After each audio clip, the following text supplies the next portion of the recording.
तो last class में हम लोगों ने ये वेक्टर्स में क्या देखा था कि वेक्टर को हम लोग रिप्रेजेंट किस तरीके से करते हैं। और रिप्रेजेंटेशन ऑफ वेक्टर जो हम लोगों ने देखा वो कार्टेशियन सिस्टम में देखा। कार्टेशियन सिस्टम क्या होता है? X Y Z axis. और इससे हम लोग कोई भी वेक्टर्स निकाल सकते हैं। और कोई भी वेक्टर्स कौन कौन से हो सकते हैं? जो कि एक वन डायमेंशनल हो, जो कि टू डायमेंशनल हो, या फिर थ्री डायमेंशनल हो। One dimensional, two dimensional, three dimensional क्या होता है उसको समझ लेते हैं।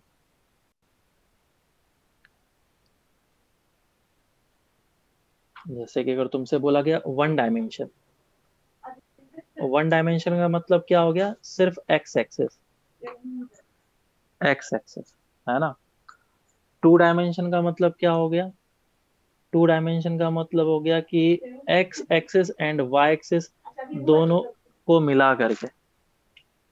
थ्री डायमेंशन का क्या मतलब हो गया?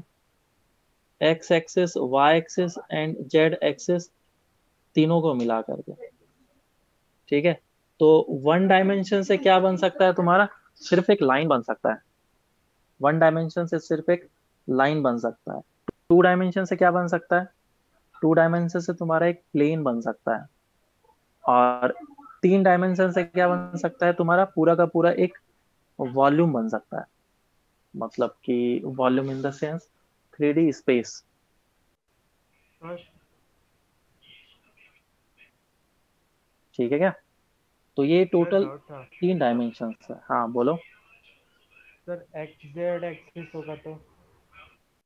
वही वही एक्स, देखो तुम कोई सा भी एक्सिस यूज कर लो। This is X axis, this is Y axis, this is Z axis. इन तीनों एक्सिस में से अगर तुम सिर्फ दो एक्सिस को चूज किए हो, आइदर एक्स जेड चूज करो, आइदर वाई जेड चूज करो, या फिर आइदर एक्स वाई चूज करो, तुम्हें एक प्लेन मिलेगा। कैसा प्लेन होगा? ऐसा प्लेन होगा, है ना। तो तुम इससे एरिया या फिर प्लेन बता सकते हो, और कुछ नहीं बता सकते हो। लेकिन अगर स्पेस में तुम्हें वॉल्यूम दिखाना है, या फिर तुम्हें कोई भी पर्टिकुलर स्पेस में लोकेशन दिखाना है, तो तुम्हें तीनों एक्सिस यूज करना पड़ेगा, X axis, Y axis, Z axis. और ये कोऑर्डिनेट सिस्टम से तुम स्पेस का कोई सा भी पॉइंट को लोकेट कर सकते हो। जैसे कि हमारा ग्लोबल पोजिशनिंग सिस्टम वगैरह होता है, जीपीएस वगैरह जिस तरीके से हम लोग यूज करते हैं, उसमें क्या होता है? कोऑर्डिनेट के सिस्टम्स यूज किए जाते हैं, लैटिट्यूड एंड लॉन्गिट्यूड्स वगैरह। और उसमें अगर हाइट पे गया तो वो भी अलग तरीके से एक और वैल्यूज इनपुट हो सकता है। क्योंकि हम लोग अर्थ के सरफेस पे हैं तो उसको दो एक्सिस से रिप्रेजेंट करके लोकेट कराया जा सकता है। ठीक है। तुम अगर गूगल पे सर्च करोगे कि मुंबई जो है या फिर पर्टिकुलर थाने जो है, उसका लोकेशन क्या है, उसका लोकेशन तुम्हें अच्छे तरीके से दे देगा। लैटिट्यूड एंड लॉन्गिट्यूड में वो डिग्री वगैरह में गिवन होता है। खैर, तो हर एक चीज का रिप्रेजेंटेशन का अपना अलग अलग तरीका है, एक्सिस का रिक्वायरमेंट, इसीलिए हमें जरूरत पड़ा। तो ये कार्टेशियन सिस्टम है जिसमें हम लोग one dimensional, two dimensional and three dimensional चीजों को लिख सकते हैं। तो अगर हमारे पास वेक्टर्स बनाने हैं, वन डायमेंशनल वेक्टर, जैसे कि मान लो कि ये एक सिंगल वेक्टर है। पहले मैं एक्सिस बना लेता हूँ, एक्स वाई जेड एक्सिस। अगर ये हमारे पास एक एक्स एक्सिस है, और ये वाई एक्सिस है, और ये जेड एक्सिस है, तो एक सिंगल डायरेक्शन, ये जो ए वेक्टर है, इस ए वेक्टर को मैं वन डायमेंशनल वेक्टर बोलूंगा। One dimensional vector. और कोई भी लोकेशंस पे पॉइंट अगर गिवन हो, सपोज ए वेक्टर को रिप्रेजेंट करना है, जैसे कि वो पॉइंट है, कोई पॉइंट है एक्स, एक्स नहीं लेता हूँ, ए ले लेता हूँ। ठीक है, ए पॉइंट है, और ए पॉइंट दे रखा है ए कॉमा जीरो पे। तो ए वेक्टर को मैं कुछ अब इस तरीके से रिप्रेजेंट करूंगा। ओ ए वेक्टर एरो इस डायरेक्शन में होगा। तो इसके रिप्रेजेंटेशन के लिए मुझे सिर्फ और सिर्फ आई कैप की जरूरत है। वो कितना हो जाएगा? ए आई कैप, बस। अगर दूसरा वेक्टर मैं इस पर्टिकुलर पॉइंट के पास जाऊं, बी पॉइंट, और इसका लोकेशन a, b है, तो हमारा वेक्टर ऐसा बन जाएगा, जो कि देखो yz प्लेन में है ना। तो b वेक्टर को कैसे रिप्रेजेंट करा जाएगा? b वेक्टर को a i cap plus of b j cap से यूज रिप्रेजेंट करा जाएगा। लेकिन अगर तुम्हारे पास एक c वेक्टर है जो कि ना तो एक्स वाई प्लेन में, ना तो वाई जेड प्लेन में, ना ही एक्स जेड प्लेन में, वो अलग ही कोऑर्डिनेट पे है, उसका coordinate a comma B comma C दे रखा है। तो यहाँ पे जो सी वेक्टर होगा हमारा, वो सी वेक्टर को एक I cap plus B J cap plus C K cap बोला जाएगा। ठीक है, तो इस तरीके से हम लोग किसी भी वेक्टर को डायमेंशन से रिप्रेजेंट कर सकते हैं। अब एक और रिप्रेजेंटेशन का तरीका होता है जो कि हम लोग यूज करते हैं नेविगेशन के लिए। शिप वगैरह में नेविगेशन होता है तो उसके लिए यूज किया जाता है ईस्ट वेस्ट के फॉर्म में, वेक्टर रिप्रेजेंटेशन।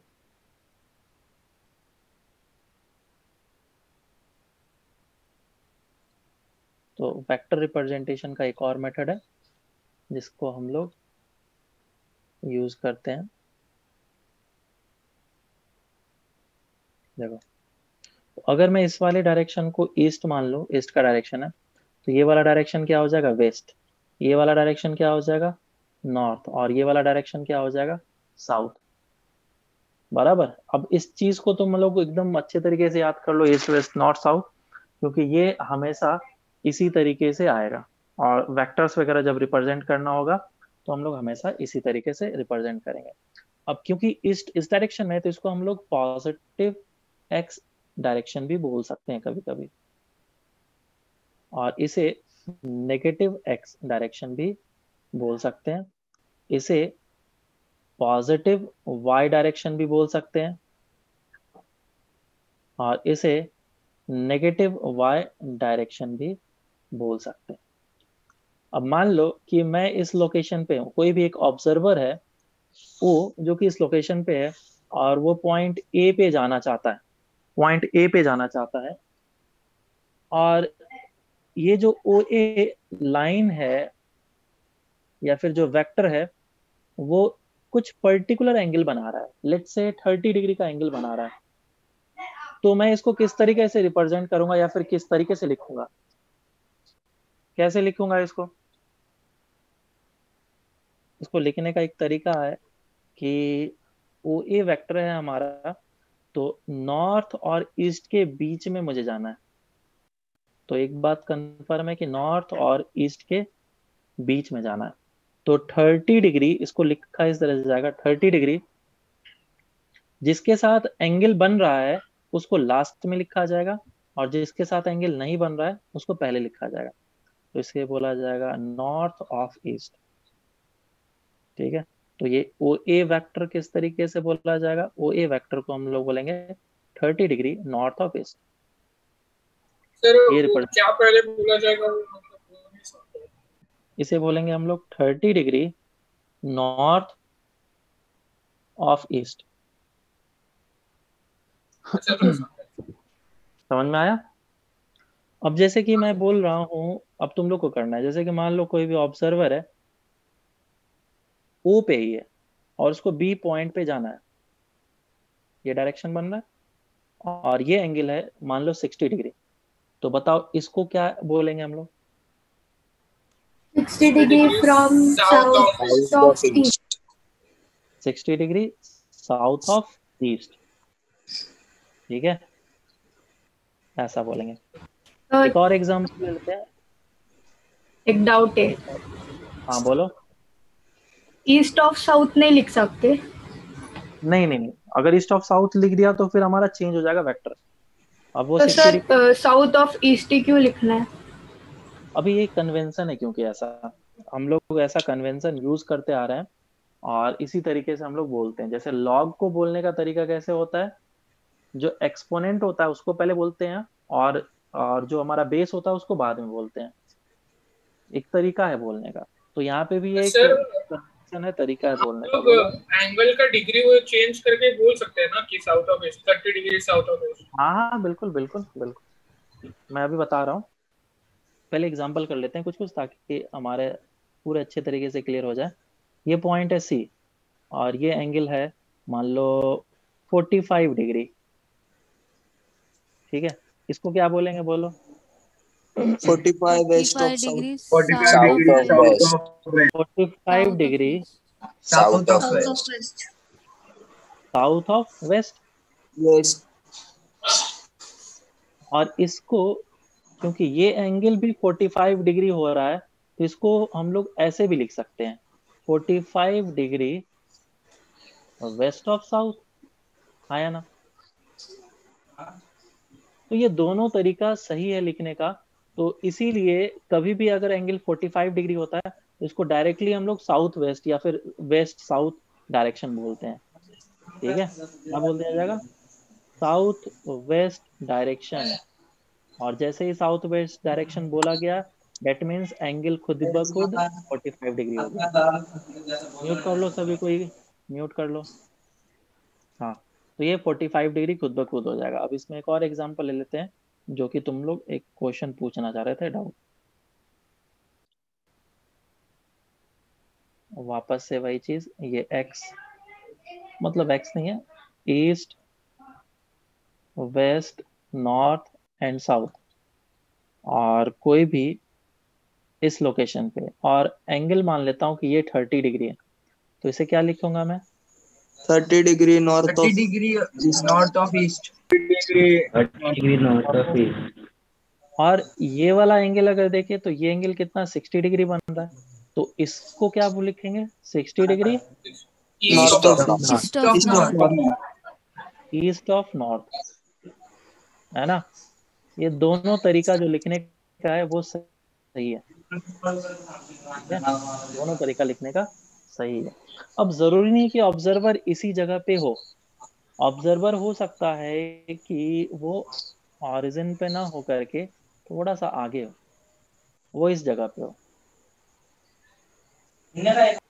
और बोला जाएगा कि ये जो ऑब्जर्वर इस जगह पे है वो किस डायरेक्शन में जाना चाह रहा है, 37 डिग्री नॉर्थ ऑफ वेस्ट के डायरेक्शन में जाना चाह रहा है। तो हम लोग क्या करेंगे, इस डायरेक्शन में जाना चाह रहा है तो हम लोग क्या करेंगे, जहां पे ऑब्जर्वर अभी उस लोकेशन पे है उसी जगह पे मैं एक नया ईस्ट वेस्ट नॉर्थ साउथ बना लूंगा। इसके लिए ईस्ट इधर होगा, वेस्ट इधर होगा, नॉर्थ इधर और साउथ इधर, और इस वेक्टर को ड्रॉ कर लूंगा। ये वेक्टर कितना हो जाएगा, 30 degree, sorry 37 degree north of west, मतलब वेस्ट के साथ 37 बना रहा है, वेस्ट के साथ 37 बना रहा है। तो आदमी पहुंच गया यहाँ पे, ठीक है। उसके बाद बोला जैसे ही वो इस लोकेशन पे पहुंचा, उस लोकेशन पे पहुंचने के बाद अब वो 53 डिग्री ईस्ट ऑफ नॉर्थ के डायरेक्शन में जा रहा है। तो बताओ अब क्या करेंगे, यहाँ पे तो पहुंच गया, वापस से अब यहाँ पे पहुंचने के बाद कोऑर्डिनेट सिस्टम बनाएंगे, ईस्ट वेस्ट नॉर्थ साउथ दिखाएंगे और फिर से वेक्टर बनाएंगे। तो ये 53 डिग्री कितना किधर बन जाएगा, east west north and south, north के साथ 53 डिग्री, ऐसे वेक्टर बनेगा। तो मैं इसको ऐसा दिखा लूंगा, और जहां पे भी पॉइंट पे जाना होगा वो चला जाएगा। This will B 53 degree. मेरी बात समझ में आई क्या तुम्हें? हाँ सर। हाँ सर। कैलकुलेशन हाँ इसी सर। तरीके से होगा। अभी मैं 2-4 क्वेश्चन दूंगा, फिर तुम्हें और अच्छे से समझ में आएगा। नेक्स्ट है हमारा एडिशन ऑफ वेक्टर। दो तरीके से एडिशन ऑफ वेक्टर होते हैं, एक तो मैग्नीट्यूड में एडिशन करो, और एक वेक्टर फॉर्म में ही गिवन हो और उसको हम लोग ऐड करें।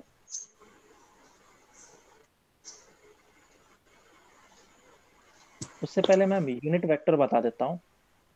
यूनिट वेक्टर, पहले यूनिट वेक्टर देख लेते हैं। यूनिट वेक्टर क्या होता है, नाम से पता चल रहा है यूनिट का मतलब क्या है, यूनिटी, वन, है ना, वन। तो अगर कोई भी चलो देखो, अगर हमारे पास कोई भी वेक्टर है, ये ए वेक्टर है मान लो, ठीक है। सो दिस इज ए वेक्टर, और ए वेक्टर कुछ इस तरीके से लिखा गया है, A vector is equals to, ध्यान से समझना, that is 3i cap plus 4j cap. इस तरीके से समझना कि एक ही बार में समझ में आ जाए। तो इस ए वेक्टर का लेंथ कैसा होगा, अगर मैं तुम्हें कार्टेशियन सिस्टम में भी इसको दिखाऊं तो ऐसा दिखेगा ये, X axis and Y axis. तो ए वेक्टर यहाँ पे होगा, मतलब लोकेशन दैट इज 3,4, और ये ए वेक्टर होगा, दिस इज ए वेक्टर। समझ में आया? तो अगर ये ए वेक्टर है तो इस ए वेक्टर का लेंथ कितना है मुझे ये देखना है। इसका लेंथ कितना होगा बोलो? 5 जिसको हम लोग मैग्नीट्यूड ऑफ ए बोलते हैं। और मैग्नीट्यूड ऑफ ए कितना निकलता है, 5 कैसे निकालते हैं? 5 under of 3 square plus 4 square. बिल्कुल 5 आ जाएगा, है ना। इसको हम लोगों ने लिख लिया 5। तो ये जो लेंथ है, ये लेंथ कितना है? 5 है। अब यूनिट वेक्टर का मतलब ये हुआ कि मैं इस वेक्टर के पास दो चीज है। कौन कौन सा दो चीज है? एक मैग्नीट्यूड है और एक डायरेक्शन है। डायरेक्शन। मैं चाहता हूं कि डायरेक्शन एज इट इज रहे, लेकिन मैग्नीट्यूड हो जाए 1। अभी कितना मैग्नीट्यूड है? 5। तो यूनिट वेक्टर के लिए क्या होगा? यूनिट वेक्टर के लिए डायरेक्शन एग्जैक्टली वही रहना चाहिए, सेम, लेकिन जो मैग्नीट्यूड हो जाना चाहिए वो 1 हो जाना चाहिए, बराबर। अब तुम सोचो, अगर मुझे इसके लेंथ को 5 ना रख करके 1 रखना है तो क्या करना चाहिए? इसको 5 इक्वल पार्ट्स में डिवाइड कर लो, है ना। 1 2 3 4 5, सही है क्या? 1 2 3 4 5। तो क्या इतने से पार्ट का लेंथ 1 मीटर होगा? यूनिटी होगा। अरे बोलो, समझ में आ रहा है ना? हाँ सर। हाँ सर। तो यहाँ पे भी मैंने 5 पार्ट में डिवाइड कर दिया, 1 2 3 4 5। तो इतना सा पार्ट निकल करके आया। इस पार्ट का मैग्नीट्यूड कितना है? 1, यूनिटी है। तो बस उतना सा ही पार्ट हम लोग चूज करेंगे, बाकी को कट करके निकाल दो। तो this vector is called unit vector. This vector is called unit vector. और ये वेक्टर क्या कहलाएगा? Unit vector. तो मैं यहाँ पे वापस से बना रहा हूँ। ये अगर हमारे पास एक ए वेक्टर है तो उसका यूनिट वेक्टर कितना सा हो जाएगा? इतना सा। सर अगर लेंथ 10 होता तो मैग्नीट्यूड 2 आता ना। नहीं नहीं, 10 होता तो मुझे 10 पार्ट में डिवाइड करना पड़ता है, क्योंकि मैग्नीट्यूड ऑलवेज 1 रखना है मुझे। 1 ही आना चाहिए। यूनिट, हाँ, मैग्नीट्यूड ऑलवेज 1 होना चाहिए। यूनिट का मतलब क्या है? 1। ठीक है।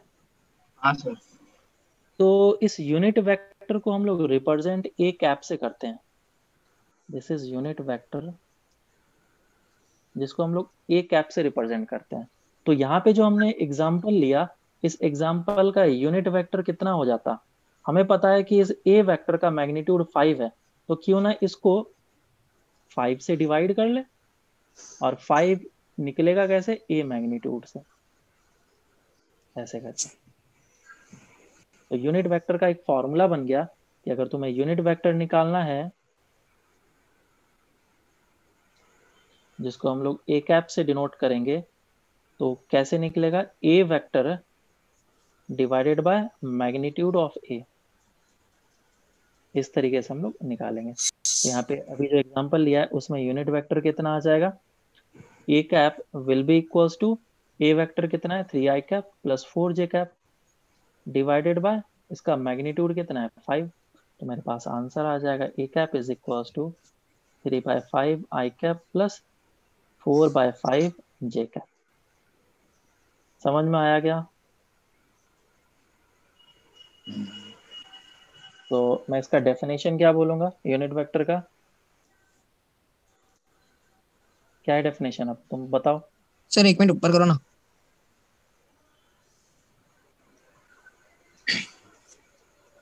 इट इज डिफाइंड, कैसे डिफाइन करें?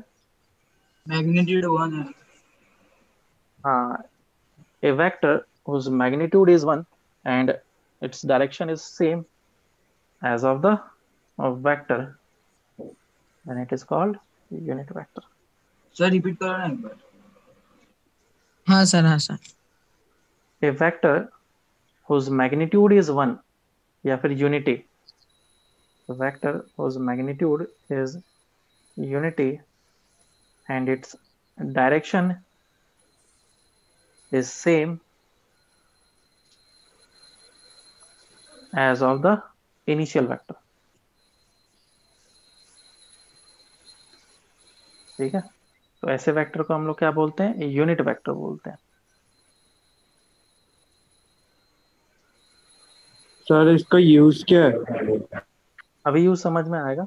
देखो इसका फायदा क्या है, क्यों हमें यूनिट वेक्टर की जरूरत पड़ी. पहले तो यूनिट वेक्टर निकालना सीख लो. एक दो एग्जांपल देता हूं मैं. तो जैसे कि मान लो ये हमारा एक्स एक्सिस है, ये वाई एक्सिस है और ये जेड एक्सिस है.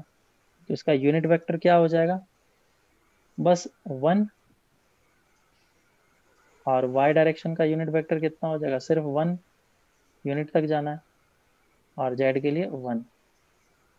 तो आई कैप के डायरेक्शन को यूनिट वेक्टर से अगर मुझे रिप्रेजेंट करना है तो कैसे करेंगे? 1 आई कैप, जिसको हम लोग सिर्फ आई कैप लिखेंगे. और इसका यूनिट वेक्टर कैसे लिखेंगे? सिर्फ जे कैप. और इसका यूनिट वेक्टर कैसे लिखेंगे? सिर्फ और सिर्फ के कैप. ठीक है। ठीक है, तो ये हमारा तीनों यूनिट वेक्टर हो गया एक्स वाई जेड के लिए. अब एग्जांपल करो. लेट्स से हमारे पास एक वेक्टर दिया गया है कोऑर्डिनेट सिस्टम में, X axis Y axis, which is 6, 8. तो पूछा गया find unit vector. 3/5 I cap plus 4/5 J cap.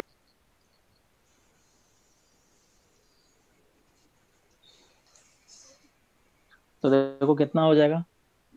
सबसे पहले वेक्टर निकाल लेता हूं. मान लो कि ये पॉइंट ए है, तो इस ए वेक्टर को हम लोग कैसे लिखेंगे? ए वेक्टर या फिर ओ ए वेक्टर, जो भी है ओ ए ले लो.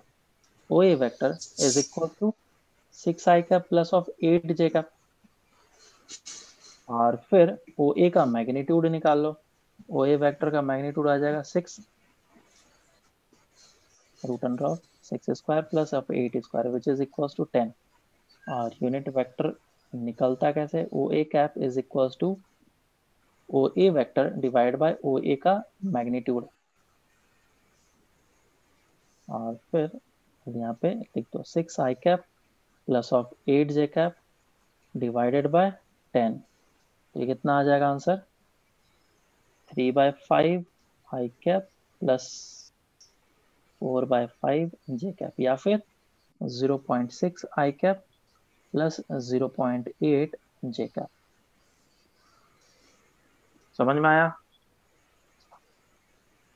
तो अब इसी तरह से अगर कोई हमारे पास एक जनरल वेक्टर हो,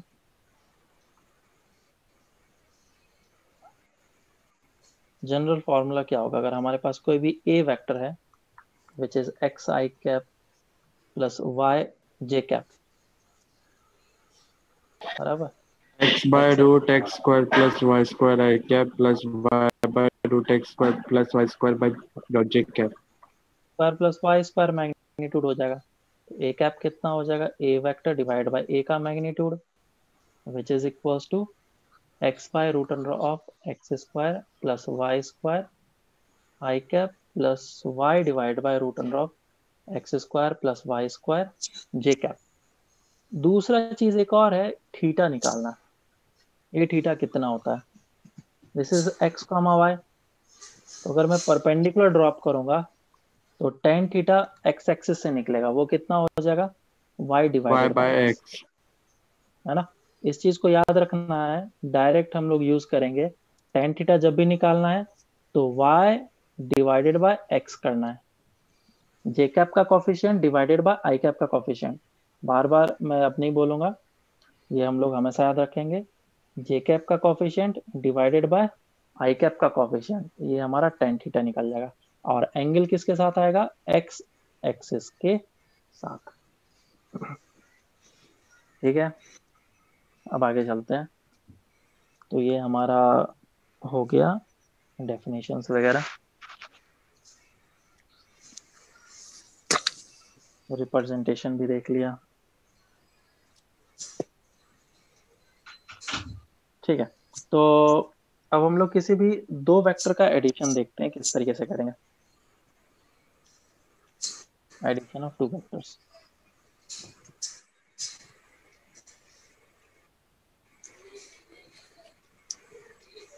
एडिशन ऑफ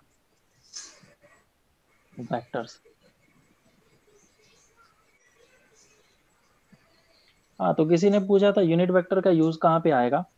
यूनिट वेक्टर का यूज वहां पे आएगा जब तुम्हें डायरेक्शन ही सिर्फ चूज करना है।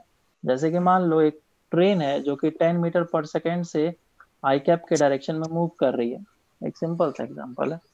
तो तुम्हें डायरेक्शन ही सिर्फ चाहिए और उसका मैग्नीट्यूड नहीं चाहिए, तो उसको क्या करेंगे, यूनिट वेक्टर लेंगे हम लोग। यूनिट वेक्टर में क्या आता है, सिर्फ और सिर्फ डायरेक्शन होता है और मैग्नीट्यूड नहीं होता है, तो इसीलिए हमें यूनिट वेक्टर की जरूरत पड़ती है। क्वेश्चन करेंगे उसमें समझ में आएगा, इससे पहले एडिशन ऑफ वेक्टर समझ लेते हैं। तो एडिशन ऑफ वेक्टर को हम लोग दो तरीके से देख सकते हैं। पहला तरीका ये है कि अगर हमें वेक्टर फॉर्म में गिवन हो, if vectors are given in vector form, ठीक है। तो मान लो हमारे पास दो वेक्टर्स गिवन है, A vector is equals to x1 I cap plus y1 j cap, और बी वेक्टर दिया हुआ है that is equals to x2 i cap plus y2 j cap। तो बोला गया दोनों वेक्टर को ऐड करो, तो यहाँ पे मैं बोलूंगा कि a वेक्टर और b वेक्टर दोनों मिल जाएगा, a वेक्टर प्लस और b vector is equals to, a vector का वैल्यू पुट कर लो x1 i cap plus y1 j cap plus b vector कितना है x2 i cap plus y2 j cap। अब सिर्फ आई कैप और आई कैप के साथ ऐड हो सकता है और जे कैप के साथ ऐड हो सकता है, इतना हमेशा याद रखना। तो ये हो जाएगा x1 plus of x2 I cap, और ये हो जाएगा y1 प्लस y2 जे कैप। सिंपल सा चीज है ना, कुछ खास इसमें टफ नहीं है। जैसे मैं क्वेश्चन भी देता हूँ, एग्जांपल कर लेते हैं पहले। मान लो कि तुम्हें गिवन है ए वेक्टर गिवन है that is 3 i cap plus 2 j cap, and b vector given है minus i cap plus 6 j cap। तो इसको ऐड करके बताओ। 2 i cap plus 8 j cap, 2 i हाँ, cap plus बिल्कुल, 8 है ना, सिंपल सा 3 माइनस 1 हो जाएगा, that is 2 i cap plus of 8 j cap। एक और एग्जांपल कर लेते हैं सिंपल सा। ए वेक्टर दे रखा है तुम्हें I cap minus of J cap plus K cap plus, यहाँ पे 3 दे देता हूँ, और बी वेक्टर दे रखा है आई कैप प्लस ऑफ 8 के कैप माइनस। बताओ अब ए प्लस बी वेक्टर कितना आ जाएगा, minus 3 j cap plus minus 3 9 j k cap। cap, हाँ सर Same. वही। हाँ, तो आई कैप कैंसिल आउट हो गया, मतलब जीरो आई कैप, और माइनस ऑफ 3 जे कैप, और 8 और 1 है के कैप में, तो ये हो जाएगा 9 के कैप। अब एक और चीज है, 0 आई कैप प्लस 0 जे कैप प्लस 0 के कैप को हम लोग नल वेक्टर बोलते हैं। क्यों नल वेक्टर बोला गया, बेसिकली एक डॉट जिसका मैग्नीट्यूड मैं कुछ बता नहीं सकता, जिसका डायरेक्शन में कुछ बता नहीं सकता, तो नल वेक्टर को डिफाइन करने की जरूरत क्यों पड़ी, क्योंकि वेक्टर को हम लोग सिर्फ वेक्टर के साथ ही इक्वल कर सकते हैं। वेक्टर क्वांटिटी को हम लोग किसी स्केलर क्वांटिटी के साथ इक्वल नहीं कर सकते हैं। तो हमारा अगर कोई भी वेक्टर क्वांटिटी इक्वल्स टू 0 आया तो उसे हम लोग नल वेक्टर के साथ इक्वल करेंगे। That means coefficient of I cap will be equals to 0, coefficient of J cap will be 0, and coefficient of K cap will be equals to 0. समझ में आ गया? चलो आगे बढ़ते हैं। अब नेक्स्ट आता है पैरेललोग्राम लॉ ऑफ एडिशन, जो कि दूसरा टाइप है एडिशन का। और इस तरीके से हम लोग क्वेश्चंस को करेंगे इस फॉर्मूले को यूज करके। Parallelogram law of addition. Parallelogram law of addition में क्या आएगा? कोई भी दो वेक्टर है जिसका मैग्नीट्यूड मुझे गिवन होगा और उन दोनों के बीच का एंगल गिवन होगा, और मुझे पूछा जाएगा कि बताओ उन दोनों वेक्टर का रिजल्टेंट क्या है। सबसे पहले तो तुम ये चीज को समझो कि दो वेक्टर्स ऐड हमारे दूसरे तरीके से क्यों हो रहा है, स्केलर के तरीके से क्यों नहीं हो रहा है। 3 + 2 को डायरेक्टली हम लोग 5 बोल देते हैं, लेकिन 3i कैप + 2 j कैप बोल लो तो ये 5 नहीं लिखा जाएगा। इवन 5i कैप भी नहीं लिखा जाएगा, ना ही 5j कैप लिखा जाएगा। तो इस तरीके से क्यों नहीं हुआ, रीजन क्या है? डिफरेंट रीजन डायरेक्शंस में। हाँ, रीजन ये है, कुछ लोगों को समझ में आ गया, कुछ को नहीं समझ में आया होगा। जैसे कि वेक्टर जो है उसके पास डायरेक्शंस होते हैं। मान लो तुमने जो फोर्स लगाया इस डायरेक्शन में F1 लगाया, तो ये जो ब्लॉक है इस डायरेक्शन में मूव करेगी। लेकिन सिर्फ और सिर्फ तुम अगर इस ब्लॉक के ऊपर इस डायरेक्शन में फोर्स लगाओ F2, तो सिर्फ और सिर्फ इस डायरेक्शन में मूव करेगी ब्लॉक। लेकिन सोचो कि तुमने इस ब्लॉक के ऊपर दोनों फोर्स साइमल्टेनियसली लगाया, एक F1 इधर भी लगाया और एक F2 इधर भी लगाया, तो ये जो ब्लॉक है ना तो इस डायरेक्शन में मूव करेगी ना ही इस डायरेक्शन में, ये मूव करेगी रिजल्टेंट के डायरेक्शन, है ना। ये कुछ इस डायरेक्शन में मूव करने की कोशिश करेगी, तो ये हमें फील से पता चल रहा है। सो this is basically the resultant direction. Resultant direction. लेकिन मैग्नीट्यूड क्या होगा? डायरेक्शन तो हमें पता चल गया, वो भी रफ पता चला है, एंगल कितना हो गया वो भी नहीं पता चला, है ना। तो ये सब चीज कैलकुलेट करने के लिए हमें जरूरत पड़ती है पैरेललोग्राम लॉ ऑफ एडिशन की। अब यहीं से समझ में आ रहा हो कि अगर ये 3 न्यूटन है और ये अगर 2 न्यूटन है, तो मैं डायरेक्टली इसको 5 न्यूटन नहीं बोल सकता हूँ। 5 कब बोल सकता था? जब इधर ही F1 लग रहा हो और इधर ही F2 लग रहा हो, तो मैं बोल लूंगा 2 और 3 सेम डायरेक्शन, बराबर। तो ये बेसिक चीज मैंने समझाया। अब हम लोग डेरिवेशन करेंगे पैरेललोग्राम लॉ ऑफ एडिशन का।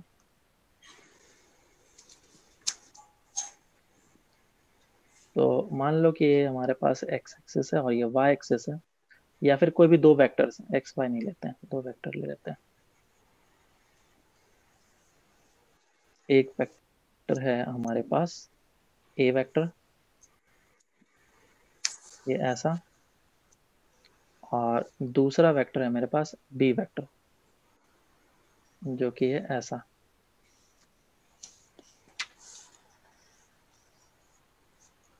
और दोनों के टेल एक जगह पे है, ताकि मैं एंगल को अच्छे तरीके से देख पाऊँ।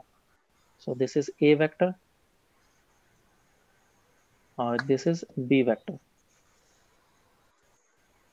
तो a वेक्टर का मैग्नीट्यूड कैसे लिखूंगा? This will be the magnitude of a vector. और कभी कभी a वेक्टर का मैग्नीट्यूड को सिर्फ हम लोग a लिख देते हैं, ठीक है। तो b वेक्टर के मैग्नीट्यूड को कैसे लिखेंगे? मैग्नीट्यूड ऑफ b वेक्टर, जिसको हम लोग सिर्फ और सिर्फ b से रिप्रेजेंट कर देंगे, तो भी आंसर आ जाएगा। और दोनों वेक्टर्स के बीच का एंगल थीटा दे रखा है, so theta is the angle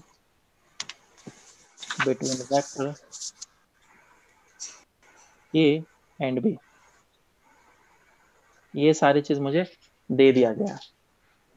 तो ये a वेक्टर और ये b वेक्टर हमें पता है। अब मुझे इसका रिजल्टेंट चाहिए, तो पैरेललोग्राम लॉ ऑफ एडिशन बोलता है कि ए वेक्टर और बी वेक्टर से बनने वाला एक पैरेललोग्राम बनाओ। तो क्योंकि ए वेक्टर और बी वेक्टर पैरेलली शिफ्ट हो सकता है, तो मैंने ए वेक्टर को शिफ्ट कर लिया ऊपर और बी वेक्टर को इस तरफ शिफ्ट कर लिया पैरेलली, ऐसे करके, और ए वेक्टर को पैरेलली इस तरफ शिफ्ट कर लिया। तो क्या मुझे एक पैरेललोग्राम मिला, और इस पैरेललोग्राम का जो डायगोनल होगा वो डायगोनल रिप्रेजेंट करेगा रिजल्टेंट को। ये जो मिल रहा है मुझे, ये रिप्रेजेंट करेगा रिजल्टेंट को। ठीक है, सो दिस इज, कुछ भी मान लो, आर नेट मान सकते हैं या कोई भी नया सी वेक्टर मान सकते हैं जो कि हमारा रिजल्टेंट वेक्टर होगा। तो इसको मैं आर वेक्टर बोल देता हूँ। So this is R vector. मुझे क्या निकालना है, आर वेक्टर निकालना है। और आर वेक्टर है क्या चीज, R vector is basically addition. हम लोग पैरेललोग्राम लॉ ऑफ एडिशन से क्या निकालते हैं, बेसिकली वेक्टर के एडिशन। तो ये आर वेक्टर जो है वो ए वेक्टर प्लस और बी वेक्टर, ये हम लोग निकालना चाह रहे हैं। तो मैं मैग्नीट्यूड अलग निकालूंगा और डायरेक्शन अलग निकालूंगा।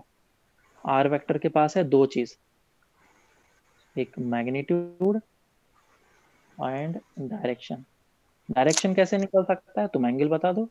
ये अगर मैं एंगल को डेल्टा मान लो या अल्फा मान लो, कुछ भी मान लेता हूँ, अल्फा मान लेता हूँ, तो तुम अल्फा बता दो तो डायरेक्शन पता चल जाएगा।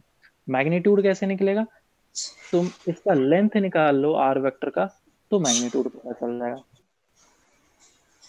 है ना। तो हमें ये दो चीज निकालना है।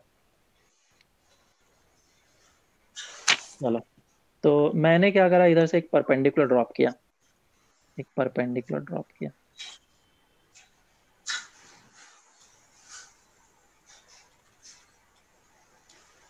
ये एक परपेंडिकुलर ड्रॉप किया, तो ये लेंथ कितना हो जाएगा, दिस लेंथ इज बी, है ना, क्योंकि मैग्नीट्यूड मुझे लिखना है सिर्फ, ये मैग्नीट्यूड और ये मैग्नीट्यूड, तो बी वेक्टर का मैग्नीट्यूड ही डाल देता हूँ यहाँ पे। और ये एंगल भी कितना होगा, थीटा। तुमने तो पैरेलली शिफ्ट किया है ना, ये एंगल क्योंकि थीटा है, तो ये भी एंगल थीटा होगा। मैं इस लेंथ को बोल लेता हूँ एक्स और इस लेंथ को बोल लेता हूँ वाई। तो एक ट्राइंगल बनता हुआ तुम्हें दिख रहा होगा ग्रीन कलर से, ऐसा, ये angle theta, this is X and this is Y and this is B. चलो साइन थीटा बताओ कितना हो जाएगा, sine theta will be equals to y by b। y upon b vector। By B. तो इधर से y का value कितना आ जाएगा, मॉड b साइन थीटा। ठीक है, ये मेरा निकल गया, मॉड b साइन थीटा।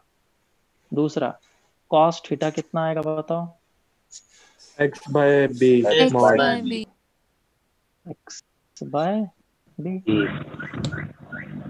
इधर से मेरा x का वैल्यू निकल के आ जाएगा, x कितना आ गया, mod b cos theta। Cos theta. अब मैं एक बड़ा वाला ट्रायंगल ले रहा हूँ, बड़ा वाला ट्रायंगल देखो, ये वाला, ये ट्रायंगल, ठीक है, ये ट्रायंगल ले रहा हूँ और उस ट्रायंगल को मैं इस जगह पे ड्रॉ कर रहा हूँ।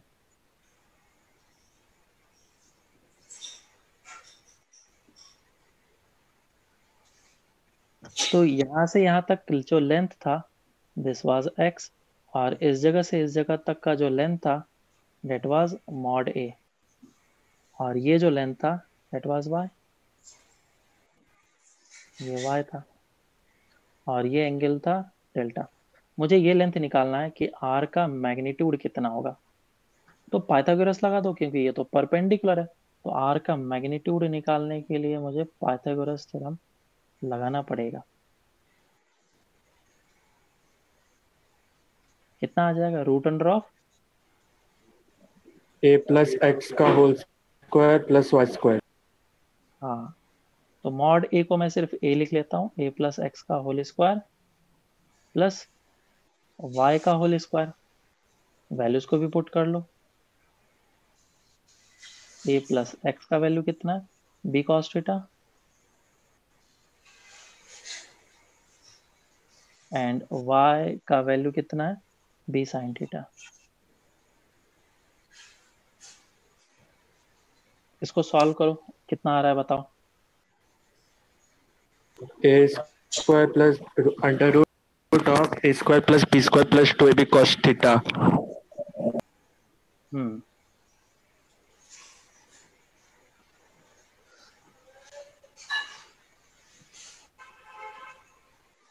ऐसा कुछ है ना।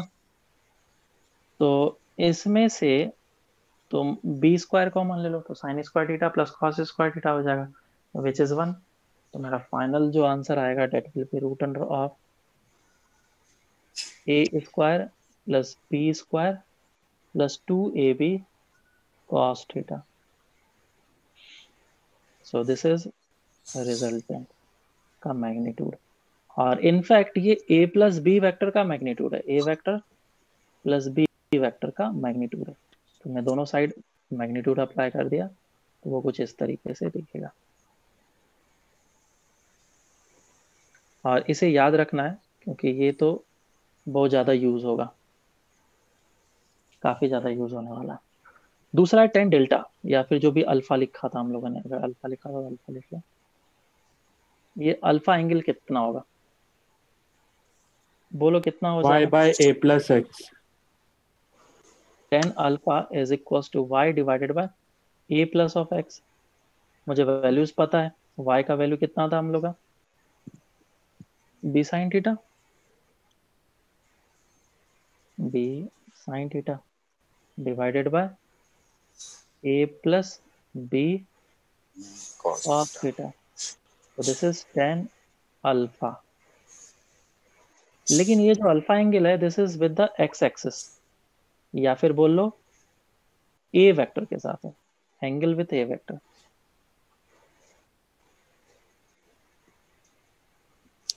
ए वेक्टर। लेकिन अगर एंगल विद बी वेक्टर तुमसे मांगेगा, एंगल विद बी वेक्टर, तो तुम्हें कुछ नहीं करना है, ए और बी के पोजीशन को शिफ्ट कर लेना है। ये बेसिकली ए वेक्टर है और ये कौन सा है, बी वेक्टर है, और ये रिजल्टेंट बना था काइंड ऑफ इस तरीके से। तो ये तुम्हारा अल्फा है, मान लो ये है डेल्टा बी वेक्टर के साथ एंगल, तो टेन डेल्टा कितना हो जाएगा, ए और बी के पोजीशन को चेंज कर लो, तो बी हो जाएगा तुम्हारा A sine theta divided by B plus of A cos theta.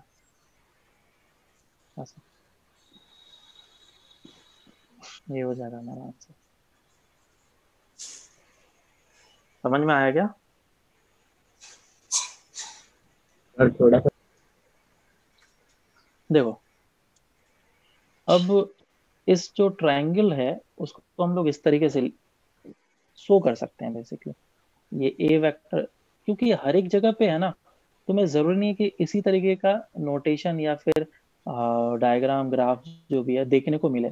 ये ए वेक्टर था और ये बी वेक्टर था, और तुमने एक पैरेललोग्राम बना दिया, और ये इस तरीके से तुम्हें रिजल्टेंट मिल गया आर नेट। तो भाई बार बार ऐसा नहीं मिल सकता, हो सकता है ऐसा भी दे दिया जाए, ए वेक्टर इस तरफ है और बी वेक्टर ये वाला है, और ये होगा इसका resultant, this is the resultant. ऐसा भी दिया जा सकता है क्योंकि सेम चीज है ना, तुमने बी वेक्टर को क्या कर लिया, पैरेलली शिफ्ट कर लिया। ये बी वेक्टर को तुमने पैरेलली शिफ्ट कर लिया इस लोकेशन पे, और जब यहाँ पे शिफ्ट करा तो बाकी वेक्टर को हटा दिया। ये तीन वेक्टर्स हमारे काम के थे जिसको मैंने बना लिया।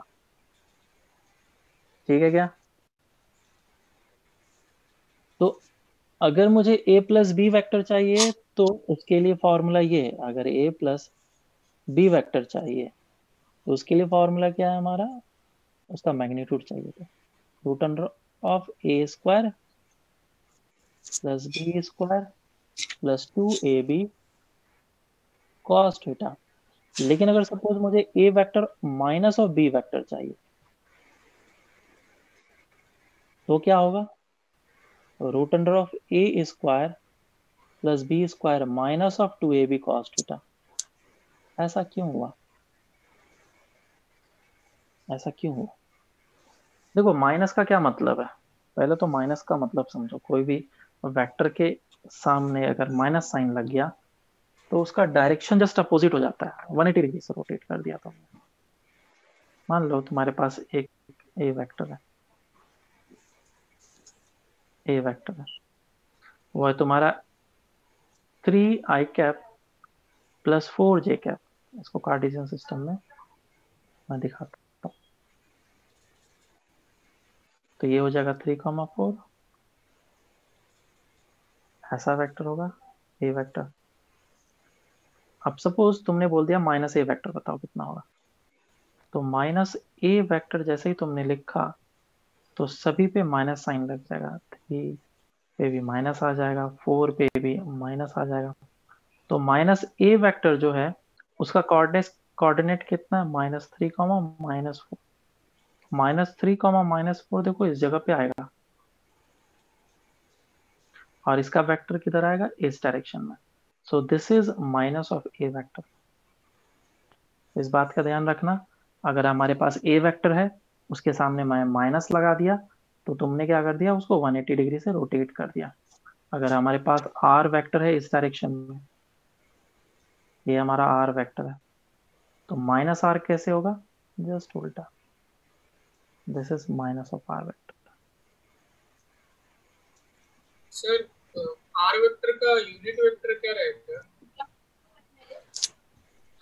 आर वेक्टर का यूनिट वेक्टर आर कैप ही लेंगे, हमारे को ही है है ना? एक्स का जैसे सर आई कैप रहता है, तो मतलब आर वेक्टर का ऐसा कुछ मतलब नहीं रहेगा। देखो सबसे पहले म्यूट कर लो सभी कोई। सबसे पहले तो I cap plus of J cap के फॉर्मेट में उसको लिखना पड़ेगा, फिर डिवाइड करना पड़ेगा root under of something something जो भी है। समझ में आ रही है क्या बात? सर मतलब आप एक बार रिप्रेजेंट करके बताओगे क्या, मतलब ऐसा आर वेक्टर का वैल्यू? आर कैप निकालना है या आर वेक्टर निकालना है? क्या निकालना है? आर वेक्टर कैसे लिखेंगे सर आप? आर वेक्टर तो इस तरीके से लिखेंगे, अगर वेक्टर फॉर्म में लिखना है तो A vector plus of B vector, और उस आर और वेक्टर का उसके बाद आर कैप। हाँ, आर कैप करने के लिए डिवाइड कर लो तुम। R vector divided by R vector का magnitude, this will be the R cap. ठीक है सर एक डाउट था। बोलो। सर वो A vector minus B vector का वो रूट के अंदर जो quantity A square plus B square minus 2ab cos theta, वो नेगेटिव हो जाएगा तो? मतलब टोटल का अंदर में नेगेटिव हो जाएगा? हाँ। ऐसा कभी नहीं होगा कि पूरा का पूरा नेगेटिव हो गया, ऐसा कोई कंडीशन में नहीं होगा। ठीक है, चलो अब नेक्स्ट समझते हैं ट्रायंगल लॉ ऑफ एडिशन।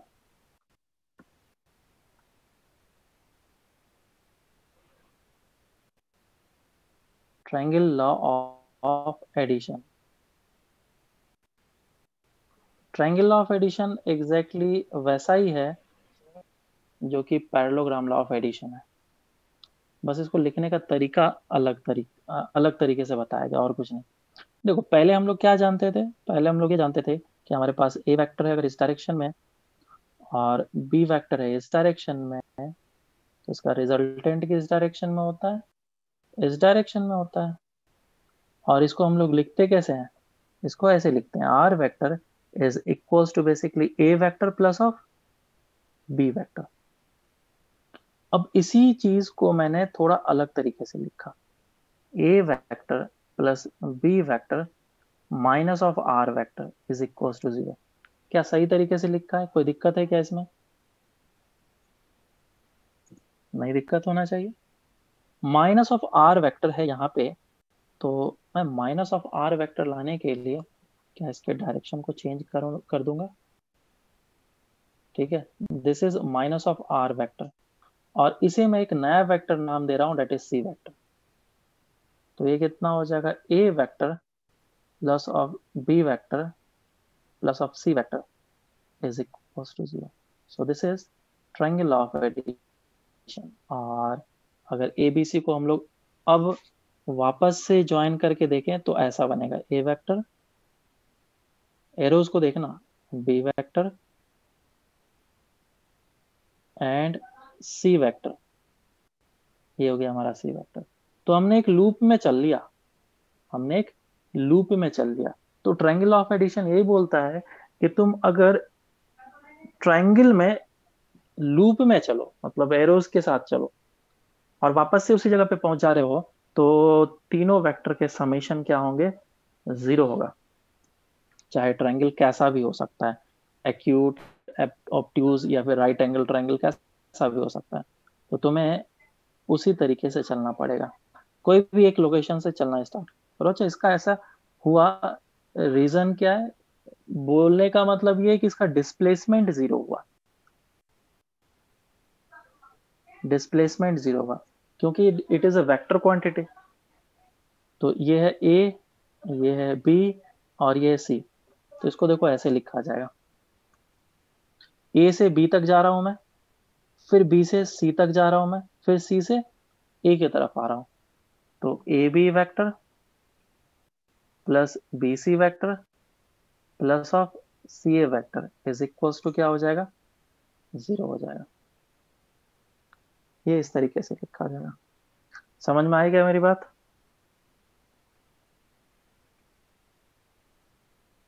बोलो। हाँ सर। हाँ सर। हाँ, हाँ सर। तो this is triangle of addition. इसको क्या बोलेंगे? सर तो इसका डेफिनेशन क्या होगा? डेफिनेशन, डेफिनेशन के लिए हम लोग इस तरीके से इसको लिख सकते हैं कि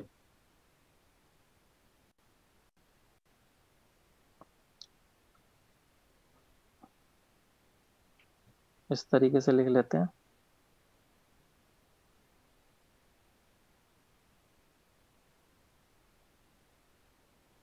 if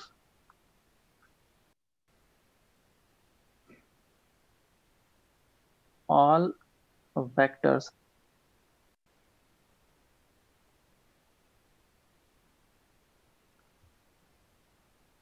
are placed on a triangle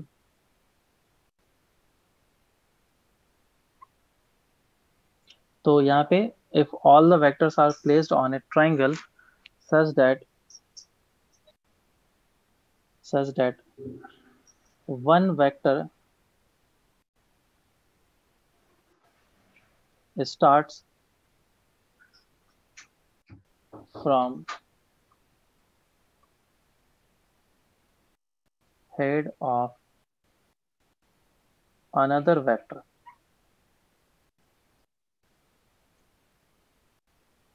and forms a loop,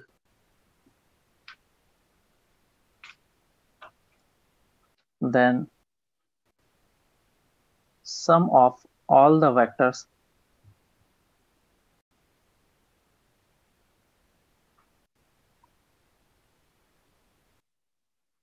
will be 0।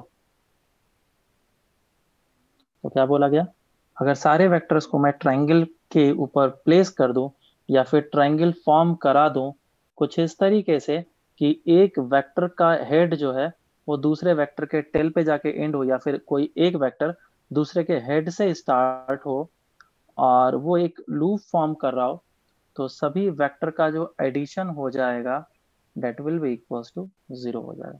तो A vector plus B vector plus of C vector is equals to 0। इसी में इसको थोड़ा सा मॉडिफाई करके दे दिया गया पॉलीगन लॉ ऑफ एडिशन। ठीक है, ये भी एक मॉडिफाई कर दिया गया पॉलीगन लॉ ऑफ एडिशन। तो पॉलीगन लॉ ऑफ एडिशन क्या है, अब ट्रायंगल नहीं होगा, पॉलीगन होगा।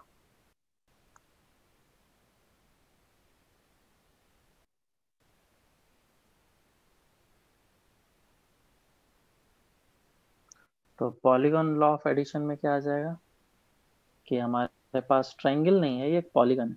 और पॉलीगन कितना भी हो सकता है, 2 साइड 4 साइड, सॉरी 2 नहीं, मतलब 3 साइड 4 साइड 5 साइड 6 साइड, कितना भी हो सकता है। तो मान लो तुम इस पॉइंट से गए, चलना स्टार्ट किया, ए वेक्टर इस डायरेक्शन में चला, फिर यहाँ पे पहुंचे बी वेक्टर, फिर इस जगह पे पहुंचे सी वेक्टर, फिर इस जगह पे पहुंचे डी वेक्टर, और चलते गए और वापस इस जगह पे पहुंच गए। और सभी कोई उसी तरीके से फैशन में अरेंज्ड है जिस फैशन में होना चाहिए। एक का टेल दूसरे के हेड से स्टार्ट हो रहा है, ऐसा काइंड ऑफ चीज। तो इसमें मैं बोल सकता हूँ कि that A vector plus of B vector plus C vector plus D vector plus of E vector is equal to 0। ठीक है, तो इस इक्वेशन को तुम लोग लिख करके बताओ, मैं एक दो फिगर दे रहा हूँ, इसी टाइप के इक्वेशन को तुम लिख करके बताओ। फॉर एग्जाम्पल, मान लो कोई पर्सन गया ऐसे, कैसे भी जा रहा है, वेक्टर्स दे रखा है बस तुम्हें,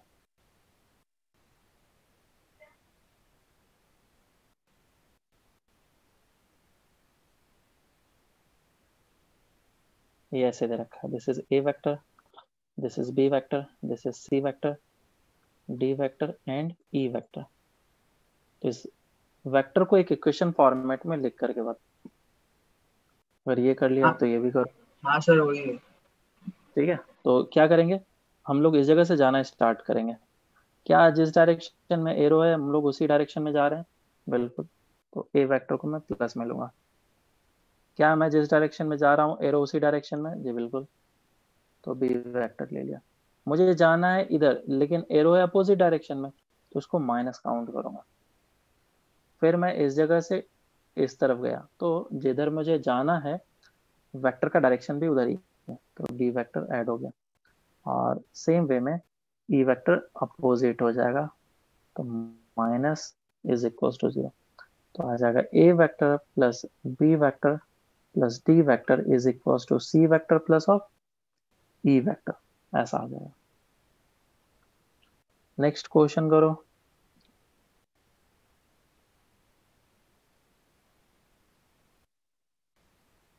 ऐसा है कुछ, A vector B vector C vector D vector E vector. आता है। तो ये इसका आंसर हो जाएगा, जिसमें कि काफी सिंपल है, बस तुम्हें जिस डायरेक्शन में जा रहे हो, क्या वेक्टर का डायरेक्शन वही है, हाँ है तो पॉजिटिव ले लेंगे, अगर वेक्टर अपोजिट डायरेक्शन में तो नेगेटिव ले लेंगे बस। चलो अब आगे बढ़ते हैं।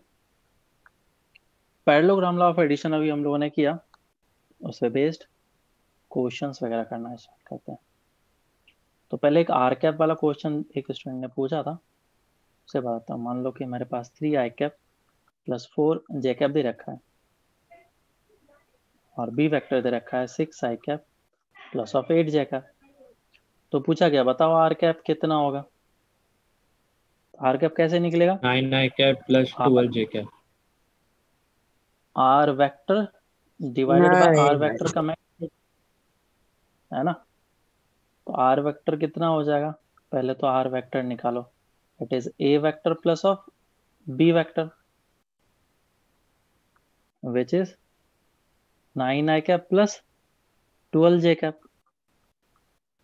अब आर वेक्टर का मैग्नीट्यूड निकालो, मैग्नीट्यूड कितना आ जाएगा, 9 स्क्वायर प्लस 12 स्क्वायर। बताओ कितना आ रहा है ये, 16। 15। 15 16 क्यों बता रहे हो, 15 15 आया। 15।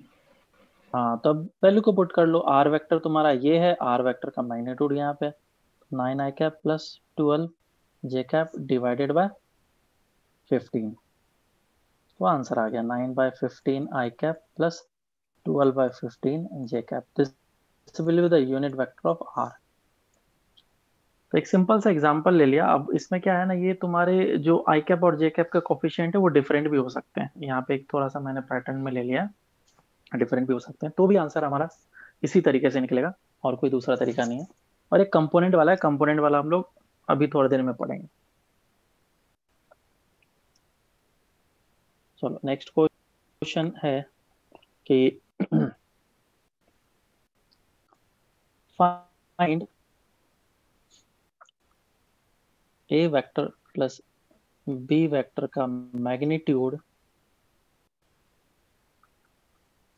And second is A vector minus B vector का मैग्नीट्यूड इफ ए वेक्टर का magnitude is equals to B vector का magnitude is equals to A. Angle between vector A and vector B is theta. Solve करो, देखता हूँ कितने लोग के answer आते हैं। तो ये क्वेश्चन है, इस क्वेश्चन को सॉल्व करो जिसमें ए प्लस बी वेक्टर तुम्हें बताना है और ए माइनस बी वेक्टर बताना है। ए बी वेक्टर का दोनों का मैग्नीट्यूड से ए प्लस बी निकालना है ना। तो A vector plus B vector का मैग्नीट्यूड का फॉर्मूला होता है root under of A square plus B square plus 2ab cos theta, which is equals to root under of a square plus 2a square into cos theta, root under of 2a square plus 2a square into cos theta। Common ले लो इस जगह से 2a square, 2a square common ले लिया, 1 plus cos theta हो गया। अब 1 plus cos theta का फॉर्मूला क्या होगा? एक फॉर्मूला हमें पता है that 2 cos square theta is equals to 1 plus cos theta. अभी थोड़ी देर पहले हम लोगों ने देखा, तो इसमें सॉरी 2 थीटा cos 2 थीटा, इसमें थीटा के जगह पे तुम पुट कर लो थीटा बाई 2, तो क्या आ जाएगा 2 cos square theta by 2 is equals to 1 plus cos theta. तो देखो ये जो चीज है 1 प्लस cos थीटा, ये यहाँ पे पुट किया जाएगा root under of 2a square 1 plus cos theta का value 2 into cos square theta by 2। अब जो भी रूट अंडर है उससे चीजों को बाहर निकालो। क्या क्या दे रखा है? 2 बाहर निकलेगा, a बाहर निकलेगा, cos स्क्वायर है तो cos बाहर निकल जाएगा, cos theta by 2। So this will be a plus b vector का magnitude if both are equal. अगर सेम काम हम लोग करेंगे a माइनस बी के लिए, तो a माइनस बी में क्या होने वाला है? बस माइनस साइन आने वाला है, A square plus B square minus 2ab cos theta आएगा। तो जहां पे प्लस था वो चीज बस माइनस हो जाएगा, which is 2a square 1 minus cos theta. और 1 माइनस cos थीटा का फॉर्मूला कितना हो जाएगा? 1 माइनस cos थीटा आ जाएगा 2 sine square theta by 2। Value को पुट कर लेता हूं मैं, ये हो जाएगा 2a square into 2 sine square theta by 2। तो ये कितना आ जाएगा? 2 बाहर निकला, a बाहर निकला और साइन बाहर निकला। तो this is a vector minus of b vector का मैग्नीट्यूड। काफी सिंपल था, ठीक है, समझ में आ गया सबको? नेक्स्ट क्वेश्चन करते हैं। क्वेश्चन ऐसा दे रखा है कि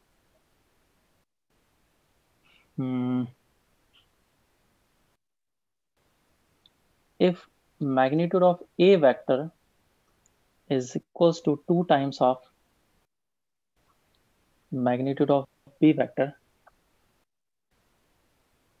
and theta is equals to 60 degree, then find a vector plus b vector का magnitude.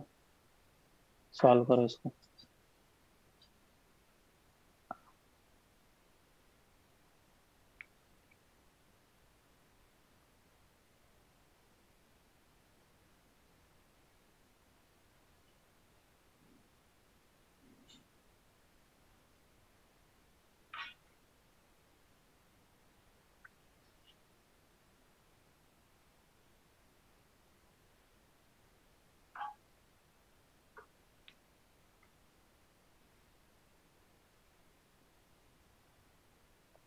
Root 7b। Okay, root 7 into b। Okay देखते हैं।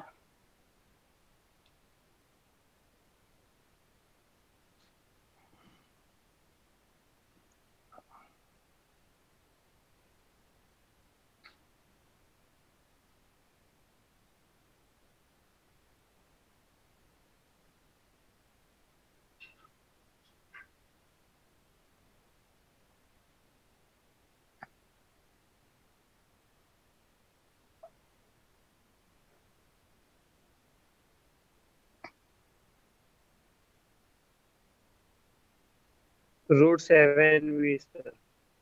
हम्म,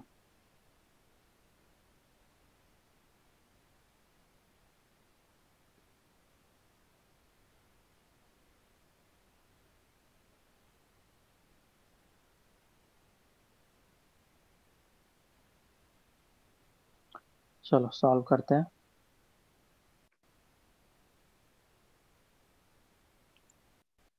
तो फिर से वही चीज, रिजल्टेंट मुझे निकालना है। तो रिजल्टेंट वेक्टर का मैग्नीट्यूड कितना हो जाएगा? Root under of A square plus B square plus 2ab cos theta.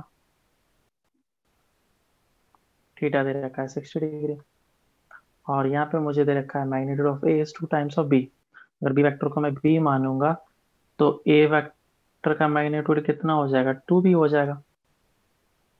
तो ए के जगह पे मुझे लिखना होगा 2b का whole square plus B square plus 2b into 2b into cos 60। Cos 60 का वैल्यू कितना होता है? 1/2।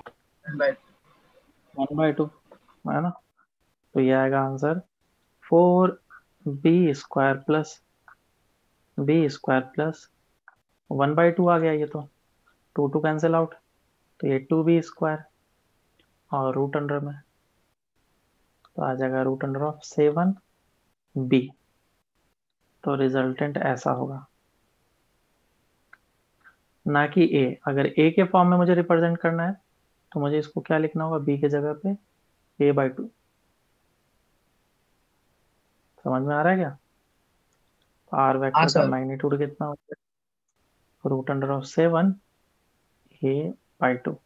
इस फॉर्मेट में आंसर लिखना होगा। नेक्स्ट क्वेश्चन कि if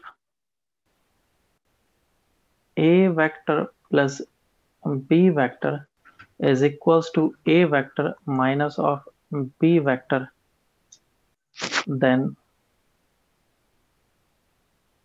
find the angle between a vector and b vector. Solve करो।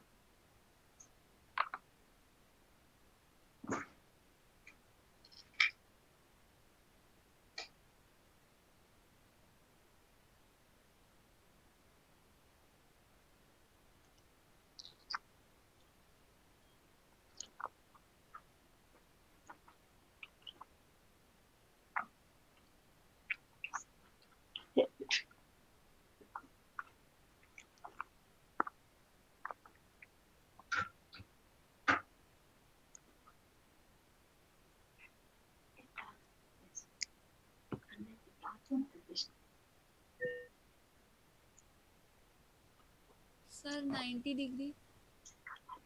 ओके, सर हाँ 90 सर, सेम आ रहा है। हाँ सर।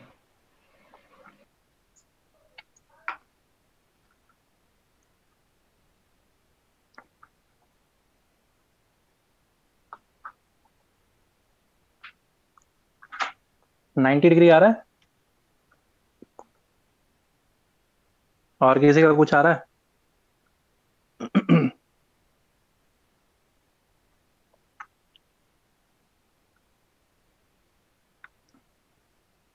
इसमें एक और क्वेश्चन है।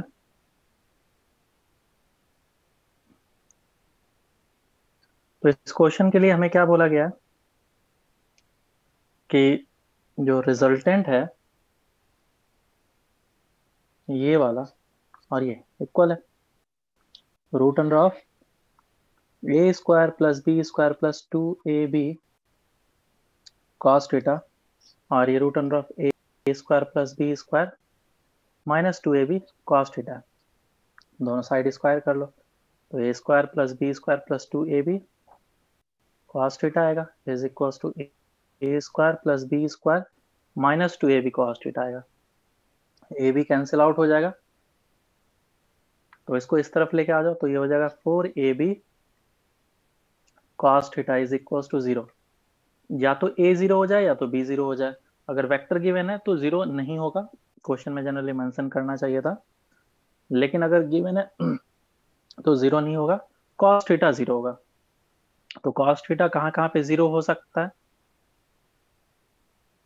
कॉस थीटा कहाँ कहाँ पे 0 हो सकता है? π/2 पे, तो थीटा इज इक्वल टू π/2। और कहाँ पे 0 हो सकता है? 3π/2 पे होगा, अप टू सो ऑन। लेकिन जो हमारा आंसर होगा ऑप्शन में, उसको हम लोग सिर्फ π/2 को टिक करेंगे। क्यों आंसर, ऐसा क्यों? वेक्टर बताओ का ये एंगल क्या? 0 से पाई तक ही होता है। किसी भी दो वेक्टर के बीच में जो एंगल होगा, ए वेक्टर और ये बी वेक्टर, उसके बीच का जो एंगल है वो 0 से लेकर के पाई के बीच में ही हो सकता है ना? इससे ज्यादा नहीं हो सकता है, इसीलिए हम लोग सिर्फ इसी को ही चूज करेंगे। समझ में आया क्या सबको? नेक्स्ट क्वेश्चन करते हैं।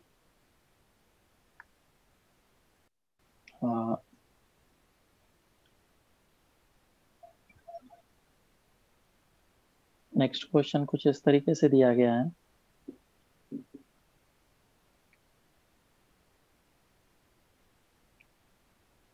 क्वेश्चन लिखा हुआ है कि the sum of two unit vectors, the sum of two unit vectors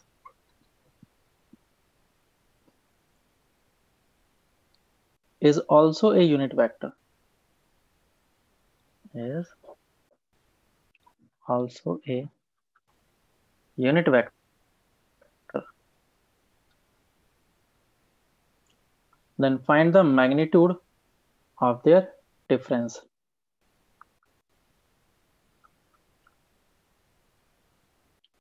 Magnitude of their difference. Also find the angle between the unit vectors. 0 आ रहा है, ओके। पहले क्वेश्चन को समझते हैं। क्वेश्चन क्या बोल रखा है? The sum of two unit vectors, दो यूनिट वेक्टर है हमारे पास, एक यूनिट वेक्टर इधर, दूसरा यूनिट वेक्टर इधर, और इन दोनों को जब ऐड करा तो भी मुझे एक यूनिट वेक्टर दे रहा है, ठीक है। फिर तो इन दोनों का सम क्या दे रहा है मुझे? यूनिट वेक्टर दे रहा है। तो उसका पहले निकालते हैं कि रिजल्टेंट का magnitude is equal to A vector plus B vector का magnitude root under of A square plus B square plus 2ab cos theta, और रिजल्टेंट का मैग्नीट्यूड जो आ रहा है दैट इज यूनिटी आ रहा है, तो इसको मैं लिखूंगा 1। तो मैं यहाँ पे लिख दिया 1। अब इसको रूट अंडर में कितना लिखेंगे? ए का वैल्यू 1 है क्योंकि यूनिट वेक्टर बोला है उसने, बी का भी वैल्यू 1 है, ऐसे आ गया। दोनों साइड स्क्वायर कर लो, स्क्वायरिंग बोथ साइड, तो ये हो जाएगा 1 is equal to 2 + 2 cos theta. तो इधर से कितना आ जाएगा, cos theta is equal to -1/2। cos theta अगर -1/2 आया, that means theta is equal to 120 degree. 120 degree, है ना। तो थीटा हमारा इस जगह से 120 डिग्री आ गया। तो अब वेक्टर्स को मैं वापस से बना रहा हूँ। दिस इज ए वेक्टर जो कि यूनिट वेक्टर था, and this is B vector. इन दोनों के बीच में एंगल कितना था, 120 डिग्री। और अब मैंने इसको अपोजिट कर लिया, क्योंकि डिफरेंसेस निकालने हैं मुझे। A vector minus of B vector निकालना है, नया वेक्टर जो आ रहा है, आर, इसको क्या बोल रहा हूँ, आर एस वेक्टर बोल लेता हूँ। डिफरेंसेस निकालना है, तो ये जो -b वेक्टर होगा इस डायरेक्शन में होगा, और अब जो एंगल होगा वो 60 डिग्री होगा, है ना। तो हम लोग क्या यूज करेंगे, root under of S vector का magnitude is equal to 1² + 1² + 2a × b × cos 60, क्योंकि एंगल बिटवीन अब जो वेक्टर्स के बीच का एंगल है दैट इज 60। ठीक है, तो ये तुमने क्या किया है ना, बेसिकली ये ए वेक्टर और -b वेक्टर को तुमने बोल दिया सी वेक्टर, तो A vector plus C vector किया। लेकिन अगर तुम यहीं से फॉर्मूला लगाते तो 1² + 1² और सामने आता -2ab × cos थीटा। ठीक है क्या, जिसका वैल्यू कितना लिखना पड़ता मुझे, -1/2 लिखना पड़ता ऊपर से, क्योंकि हमने निकाला तो माइनस माइनस कैंसिल आउट हो जाता है फिर से। तो हमारा वापस से इसी फॉर्मेट में क्वेश्चन कन्वर्ट होकर के आ जाता, हो जाता 1 + 1 + 1 विच इज √3। क्लियर है सर मैंने ट्रायंगल लॉ से किया। ट्रायंगल लॉ से किया, ए बी सी वेक्टर बना करके। हाँ, तीनों का लेंथ इक्वल है ना, तो इक्विलैटरल बना। ए और बी का एंगल 60 आया तो टेल टू टेल किया तो 120 डिग्री। हाँ वैसे भी कर सकते हो, अब डिपेंड करता है किसको कितने जल्दी क्लिक किया है सब चीजें, तो वो चीजें हैं। लेकिन अगर नॉर्मल तरीके से करना चाहें तो इस तरीके से प्रॉपर वे में करेंगे अपन, और ये आंसर आएगा। नेक्स्ट क्लास में हम लोग एक चीज करेंगे इनफैक्ट तुम लोग करके लेके आना। अगर कोई भी दो वेक्टर्स हैं उसके बीच का एंगल 30 डिग्री है और दोनों वेक्टर्स का मैग्नीट्यूड है सेम, तो इसका रिजल्टेंट कितना होगा। दो वेक्टर्स है और इन दोनों वेक्टर्स के बीच का एंगल है 60 डिग्री, और ये है थर्ड है, अगर कोई भी दो वेक्टर्स हैं उसके बीच का एंगल है 90 डिग्री और दोनों वेक्टर्स का मैग्नीट्यूड इक्वल है, रिजल्टेंट। एंड लास्ट, अगर कोई भी दो वेक्टर्स हैं इक्वल इन मैग्नीट्यूड और इसके बीच का एंगल है 120 डिग्री, तो फिर बताना है कि कितना होगा रिजल्टेंट, और रिजल्टेंट जो भी होगा वो कितने एंगल पे होगा। ठीक है, तो फिर बाकी हम लोग नेक्स्ट क्लास से कंटिन्यू करेंगे, और नेक्स्ट क्लास में हम लोग देखेंगे कंपोनेंट वगैरह किस तरीके से लेते हैं, रिजोल्यूशन ऑफ वेक्टर्स देखेंगे। ठीक है, होमवर्क। हाँ तो होमवर्क में तुम लोग एक्सरसाइज कर लेना, section A and section B. DPP कौन सा था, आई थिंक 7 हो चुका है तो 8 होगा, और एक्सरसाइज में सेक्शन ए एंड